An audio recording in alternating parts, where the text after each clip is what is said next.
Hello বন্ধুরা, সবাই কেমন আছেন? আজকে তনুশ্রীর ঝটপট রান্নায় নিয়ে এলাম বাঁধাকপির টেস্টি পরোটা। তো সবাই দেখতে থাকুন বন্ধুরা। প্রথমে আমি বাঁধাকপিটা সিদ্ধ করে নিয়েছি, আর এখানে একটু ক্যাপসিকাম, কাঁচা লঙ্কা, পেঁয়াজ, একটু রসুন, আদা এইসব নিয়েছি। আর এখানে একটু মশলা নিয়েছি, হলুদ, নুন, জিরের গুঁড়ো, অল্প সামান্য একটু চিনি আর একটু ধনের গুঁড়ো। এবার আপনারা সবাই দেখতে থাকুন। আমি কড়া বসিয়ে দিয়েছি, এবার কড়াটা গরম হয়ে গেছে।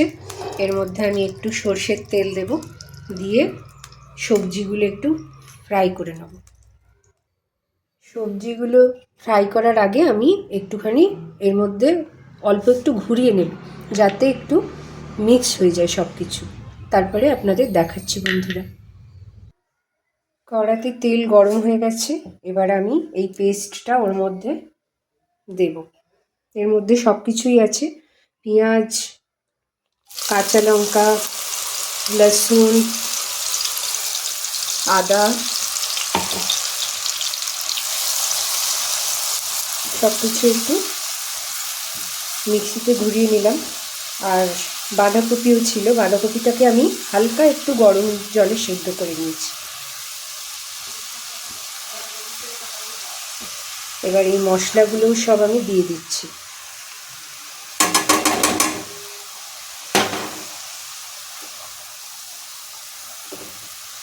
সামান্য একটু লবণ, চিনি যেরকম লাগবে এই পুরো মশলাটা করে নিয়ে এটাকে আমি আটার সাথে মেখে বাঁধাকপির পরোটা বানাবো। তো সবাই দেখতে থাকুন বন্ধুরা। এই যে একদম শুকনো হয়ে গেছে বাঁধাকপির বাটাটা। এবার আমি এর মধ্যে একটু কাসুরি মেথি আর ভাজা জিরে, পাঁচফোড়ন এসবের যে একটা গুঁড়ো করে রেখেছিলাম, ওইটা আমি এখানে দিয়ে দিলাম। ব্যাস হয়ে গেছে বন্ধুরা। এটা একবার ঠান্ডা করব, করে আমি এটাকে আটা দিয়ে মাখবো, তারপরে পরোটা করে নেব। শীতকালের দিনে এরকম মুখরোচক টেস্টি পরোটা খুব ভালো লাগে খেতে। সকালে ব্রেকফাস্টে হোক, বা বিকালের টিফিনে, বা রাত্রের ডিনারে, যে কোনো সময় এরকম বানানো যেতে পারে আর খুব ভালো লাগে।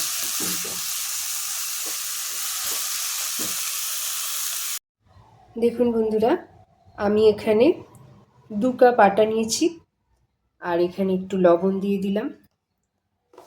আর এই যে বাঁধাকপির যে পেস্টটা আমি বানিয়েছি, এটাকে আমি এই আটার সাথে দেব, দিয়ে এটাকে মাখবো আস্তে আস্তে, নর্মাল যেটুকুনি হবে। তারপরে আবার এর মধ্যে হালকা হালকা করে একটু একটু করে জল দিতে থাকবো। এইভাবে আমি একটু একটু করে মাখবো। তেল দেওয়ার কোনো দরকার নেই, এমনিভাবেই এটাকে করা যাবে আর কি, তেল ছাড়া। সবাই দেখতে থাকুন বন্ধুরা। দেখুন বন্ধুরা, এবার আমি হাত দিয়ে এটাকে মিক্স করে নিচ্ছি, নিয়ে এই যে জল দেবো একটু একটু করে। এটা নর্মাল জল, গরম জল নয়।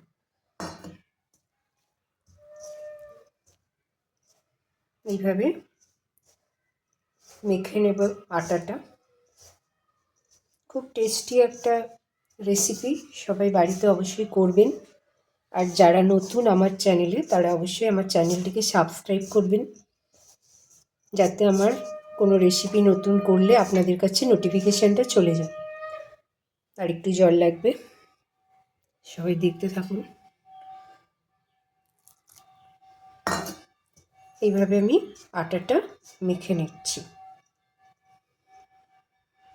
দেখুন বন্ধুরা, আমার আটাটা এরকম হয়েছে, একটু শক্ত রেখেছি, কারণ এটা যেহেতু বাঁধাকপি একটু নরম হয়ে যাবে, কিছুক্ষণ রাখতে হবে রেস্টে। এই যে মেখে আমি এটাকে এই ঢাকা দিয়ে রেখে দিচ্ছি কিছুক্ষণ, তারপরে 10 মিনিট পরে এটাকে আমি দেখাচ্ছি। দেখুন বন্ধুরা, এটা আমার একদম সুন্দর হয়ে গেছে। এবার আমি এর থেকে লেচি কেটে নিয়ে এবার বেলবো, তারপরে ভাজবো। দেখুন বন্ধুরা, আমি লেচি করে নিয়েছি, খুব ছোট ছোট করলে হবে না, একটু মাঝারি সাইজ বা একটু বড় করতে হবে। আর এখানে আমি আটা ছড়িয়ে নিয়েছি, নিয়ে এবার এটাকে আমি বেলবো, বেলে তারপরে দেখাচ্ছি আপনাদের। বন্ধুরা দেখুন, আমি ট্রায়াঙ্গেল শেপে বানিয়ে নিয়েছি, আপনারা যে যেমন শেপে বানাতে পারেন বানাবেন। তো আমি বন্ধুরা দেখুন, আমি দুটো গোল বানিয়েছি, দুটো ত্রিকোণা বানিয়েছি। আর এদিকে গ্যাসে একটা প্যান বসিয়ে দিয়েছি। আর এবারে এইগুলোকে আমি ভাজবো। প্রথমে দিয়ে দিলাম, একটুখানি গরম হয়ে গেলে তারপরে উল্টে নেব, তারপরে তেল দেব।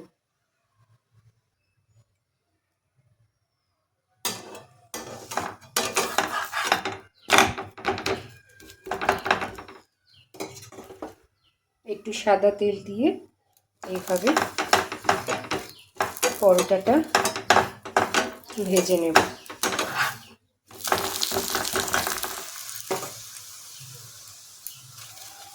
খুব সহজে এবং খুব টেস্টি একটা খাবার, সবাই অবশ্যই ট্রাই করবেন বাড়িতে একবার। ছোট বড় সবার খুব পছন্দ হবে, এতই টেস্টি। দেখুন বন্ধুরা, এইভাবে আমি সবগুলো ভেজে নেব, সবাই দেখতে থাকুন।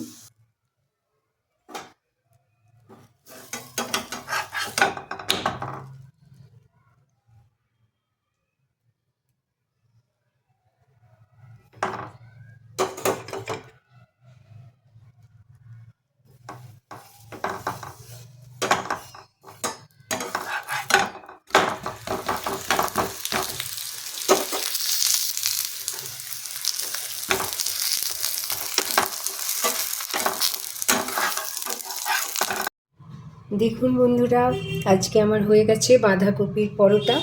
কত সফট হয়েছে দেখুন, একদম সফট হয়েছে। আর এই যে আমি ধনেপাতার আচার বা চাটনি তাই দিয়ে সার্ভ করেছি। সবাই খুব ভালো থাকবেন। সবাই আবার এইভাবে নতুন নতুন রেসিপি আমার যাতে আমি দিলেই আপনারা দেখতে পারেন, সেই জন্য আমার চ্যানেলের সঙ্গে থাকবেন সবাই বন্ধুরা। Bye bye.